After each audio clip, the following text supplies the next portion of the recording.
இல்ல மக்கள், எனக்கு ஒரு விஷயம் சுத்தமா புரியல. இப்ப இந்த வாரத்தோட வீட்டு தலை யாரு? இந்த வாரத்தோட வீட்டு தலை வந்து ரம்யா தானே. ஏன்னா அவங்க தான் காலங்காத்தால நடந்த இந்த கேப்டன்சி டாஸ்கை வின் பண்ணி தலையா பதவி ஏத்தாங்க. ஆனா தலையா பதவி ஏத்தலிருந்து என் கண்ணுக்கு அவங்க கேப்டன் மாதிரியே தெரியல ப்ரோ. என் கண்ணுக்கு சுத்தமா அவங்க அந்த வீட்டு தலை மாதிரி தெரியல. என் கண்ணுக்கு விக்ரம் அவர்கள் தான் அந்த வீட்டோட தலை மாதிரி தெரியறாப்ல. நானும் காலையில இருந்து பார்த்துக்கிட்டே இருக்கேன். பல இடங்கள்ல விக்ரம்கான கருத்துக்கள் தான் பேசப்படுது. விக்ரம் சொல்ற விஷயத்தை தான் ரம்யா அவர்கள் பண்ணிட்டு இருக்காங்க. அப்போ இந்த வீட்டோட தலை யாரு? ரம்யாவா இல்ல விக்ரமா? இல்ல என் கண்ணுக்கு மட்டும் தான் இந்த மாதிரி விஷயங்கள்லாம் தெரியுதா? இல்ல நீங்களும் இந்த விஷயத்தை நோட் பண்ணீங்களா? ஏன்னா ரம்யா அவர்கள் பதவி ஏத்திலிருந்து விக்ரம் அவர்களை ஒரு அசிஸ்டன்ட் மாதிரி வச்சுக்கிட்டாங்க. ஓகேவா? விக்ரம் தான் நம்ம கேப்டனுக்கு அசிஸ்டன்ட் மாதிரி வச்சிருக்காங்க.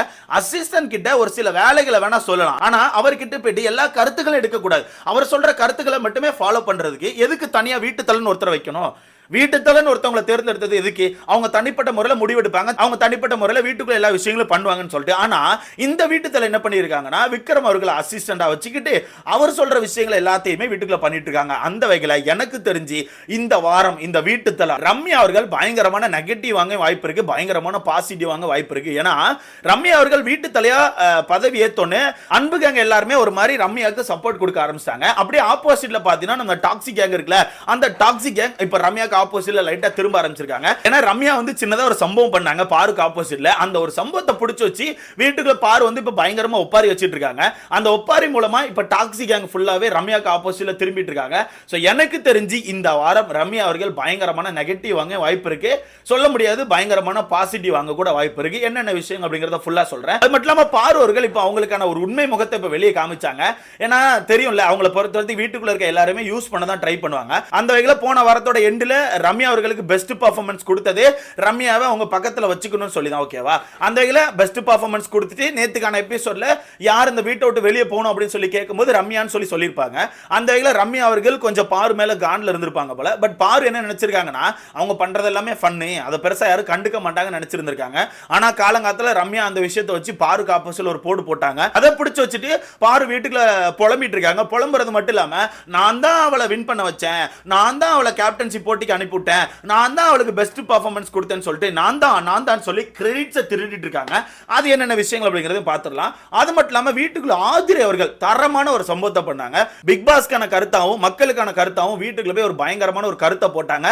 அந்த கருத்துல வீட்டுக்குள்ள ஒரு சில பேர் கொஞ்சம் ஆடி போயிட்டாங்க. என்னென்ன விஷயங்கள் அப்படிங்கறத மொத்தமா பார்த்துடலாம். சோ வீடியோக்குள்ள போறதுக்கு முன்னாடி மறக்காம இந்த வீடியோ லைக் பண்ணி சேனலை சப்ஸ்கிரைப் பண்ணிக்கோங்க. நீங்க போடுற ஒவ்வொரு லைக்கும் தான் நமக்கான வீடியோ இன்னொரு 10 பேர் சஜஸ்ட் பண்ணும். சோ முடிஞ்ச அளவுக்கு லைக் போட்டு சேனலை சப்ஸ்கிரைப் பண்ணிக்கோங்க. First ரம்யாக்கான captaincy.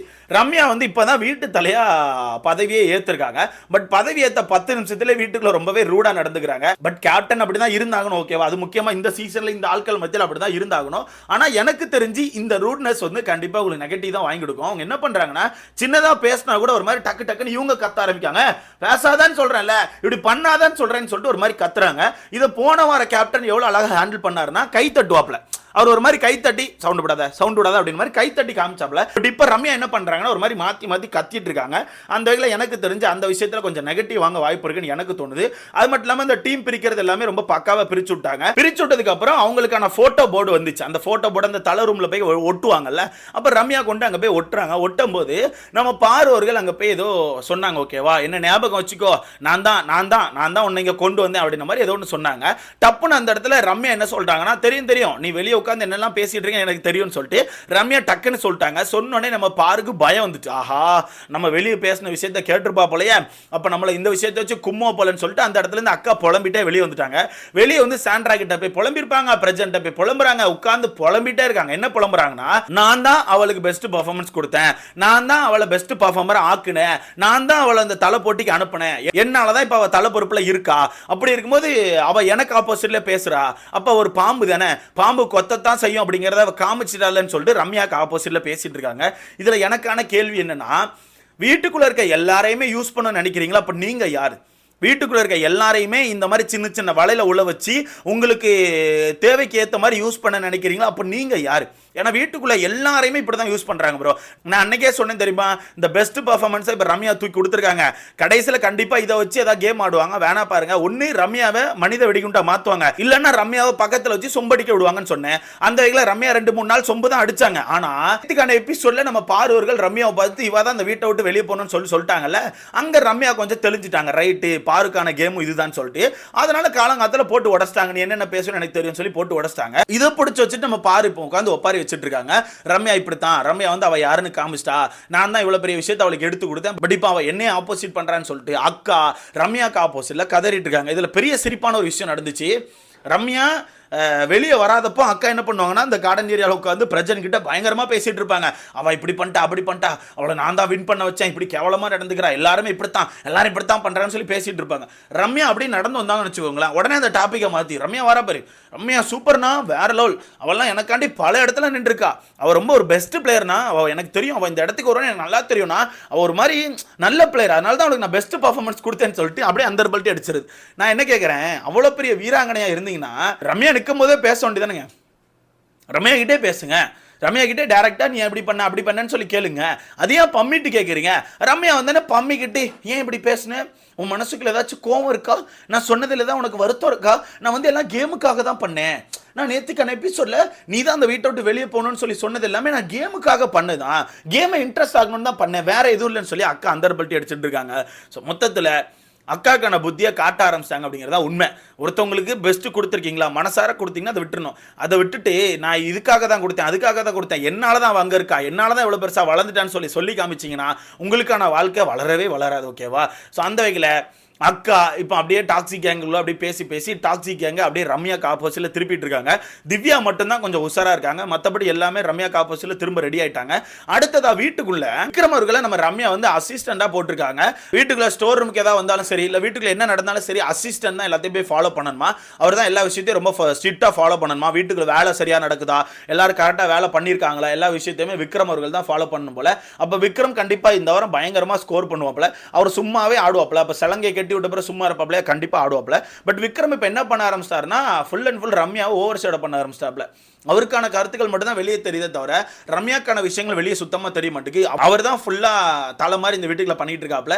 ஸோ இதனால எனக்கு தெரிஞ்சு ரம்யாக்கு மிகப்பெரிய நெகட்டிவ் வர வாய்ப்பு இருக்குன்னு எனக்கு தோணுது. அதுவும் முக்கியமா விக்ரம் சொல்ற விஷயத்தை தான் கேட்டு ரம்யா பண்றா அப்படிங்கிற விஷயம் வந்து டாக்ஸிக் கேங்க் மட்டும் தெரிஞ்சுட்டுனா அந்த டாக்ஸிக் கேங் தலைகீழ இருந்து ஆடும், தலைகீழ கடந்து சண்டை போடும். அப்போ கண்டிப்பாக மிகப்பெரிய பிரச்சனை வீட்டுக்குள்ள வெடிக்க வாய்ப்பு இருக்கு. ஸோ வெயிட் பண்ணி பார்க்கலாம்.